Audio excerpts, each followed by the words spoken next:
Alors, en ce qui concerne le tourisme en Birmanie, on estimerait en 2017 le nombre de visiteurs à environ 5 millions.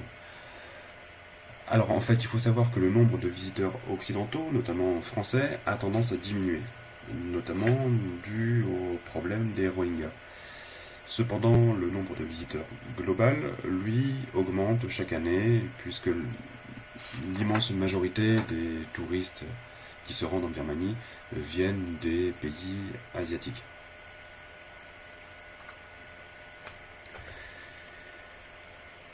Alors, en termes de sécurité, nous sommes dans une région globalement instable, et si on zoome sur le pays, on s'aperçoit qu'il y a un bon tiers du pays qui est formellement déconseillé, et ce par le ministère des Affaires étrangères.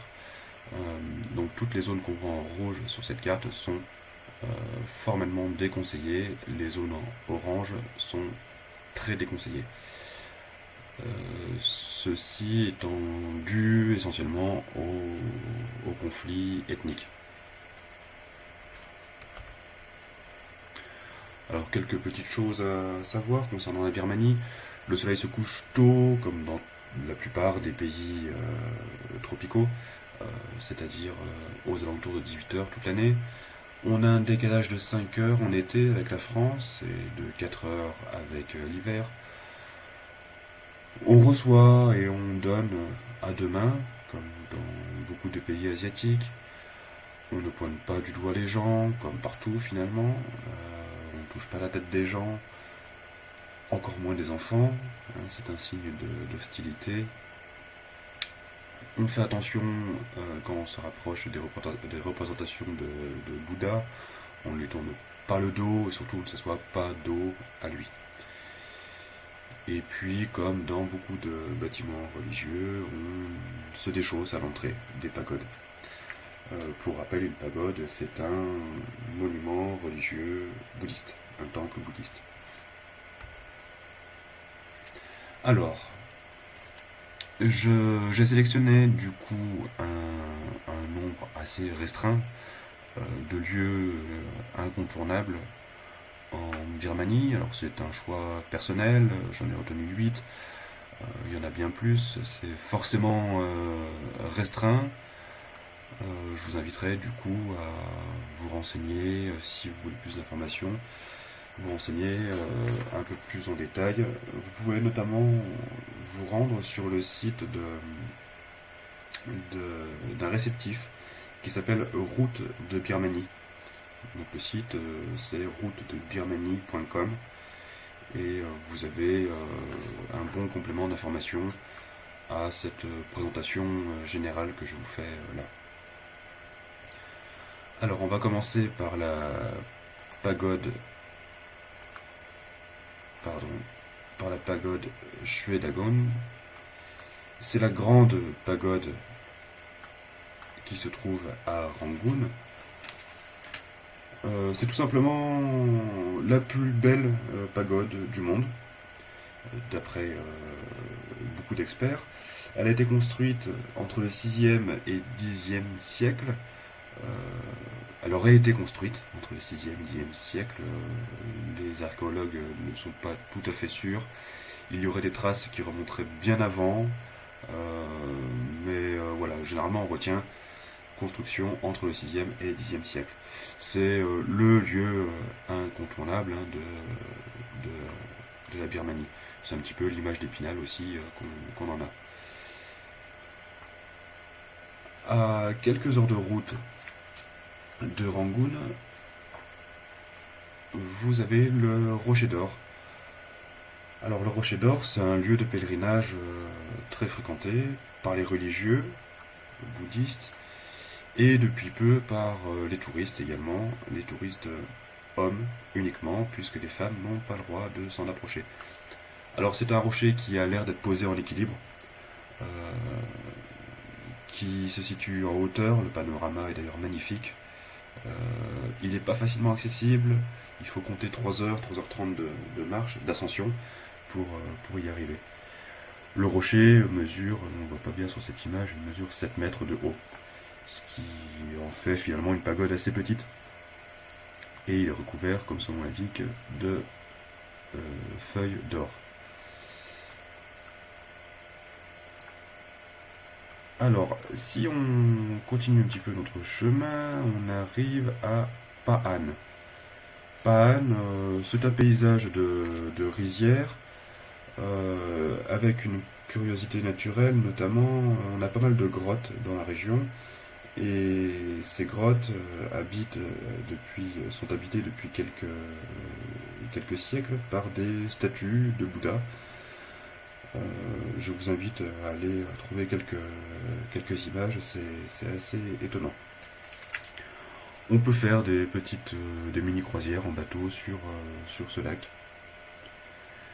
Et si on continue encore notre route, on arrive à Mavlamine, où vous trouverez parfois l'orthographe Moulmine, alors que je vais vous écrire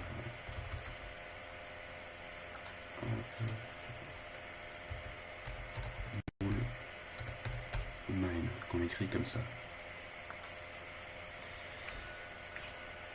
Alors c'est la capitale des Mons, euh, qui est une minorité birmane. Alors on y trouve là, en marge de cette pagode qu'on voit ici, des paysages assez extraordinaires dus à sa position géographique, euh, proche d'un lac, d'une embouchure et au pied de montagnes qui sont, qui sont recouvertes de pagodes. Voilà, ça fait partie des lieux incontournables également de la Birmanie. Alors là, on était sur la zone sud, la zone de Rangoon, qui est un des grands bassins, disons, touristiques de la Birmanie. L'autre grand bassin et souvent porte d'entrée de la Birmanie, c'est le centre, la région de Mandalay. On va commencer d'ailleurs par Mandalay, qui est la deuxième ville de Birmanie, avec un peu plus d'1 million d'habitants. Alors on y trouve un curieux mélange de bâtiments religieux traditionnels et puis d'une architecture coloniale, puisque c'était les Britanniques qui sont restés plus d'1 siècle en Birmanie. C'est, comme je vous le disais, souvent la porte d'entrée des touristes en Birmanie, puisque à Mandalay on a un des 2 aéroports internationaux. Il y en a un à Mandalay, l'autre se situe à Rangoon. Et c'est une ville qui constitue également une bonne base arrière pour visiter tout le centre du pays. Alors à ne pas manquer le fort de Mandalay, qui a été déplacé d'Amarapura à Mandalay. Vous avez notamment le monastère Shenam Dao, qu'on va écrire comme ça. S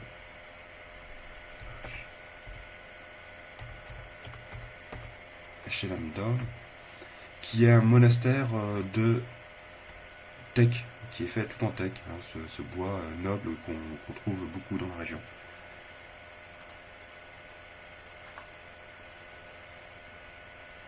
Vous y trouverez notamment de nombreuses pagodes à Mandalay. Non loin d'ici, quasiment dans la banlieue de Mandalay, à une dizaine de kilomètres, vous trouverez la ville de Amarapura, qui signifie la ville des immortels. Vous visiterez notamment le monastère de Magandayon, je vous l'écris également.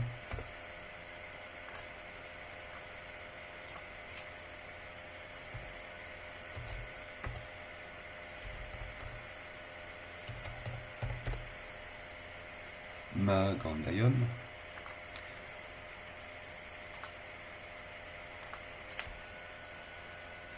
Alors à Marapura, on y va pour ce monastère, donc on y va également pour voir ce pont qui s'appelle le pont Ubain, U plus loin B-E-I-N, U, c'est une particule de noblesse hein, qu'on attribue aux personnes importantes, aux hommes importants.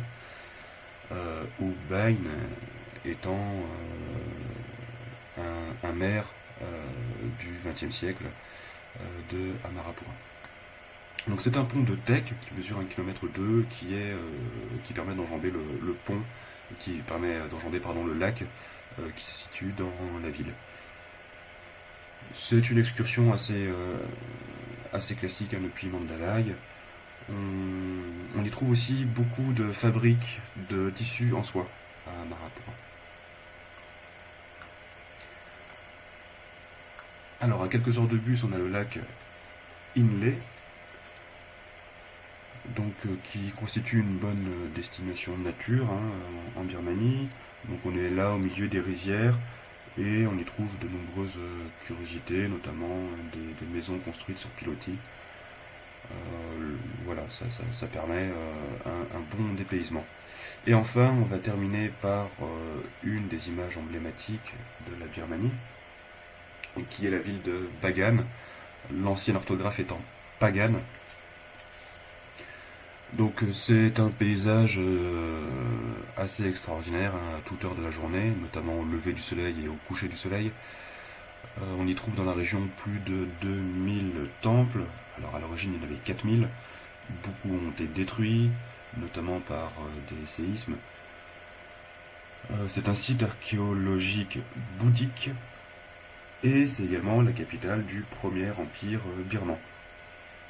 L'ensemble de ces pagodes ont été construites entre le 9e et le 13e siècle. Voilà.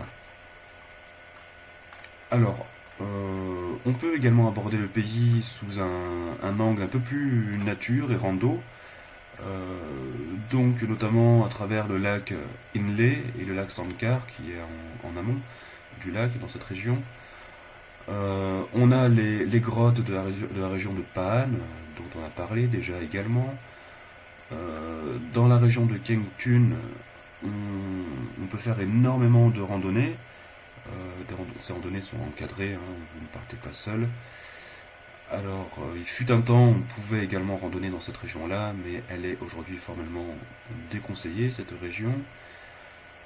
Et puis, sachez qu'on peut aussi facilement se déplacer en bateau en Birmanie, notamment pour se rendre de Mandalay à Bagan.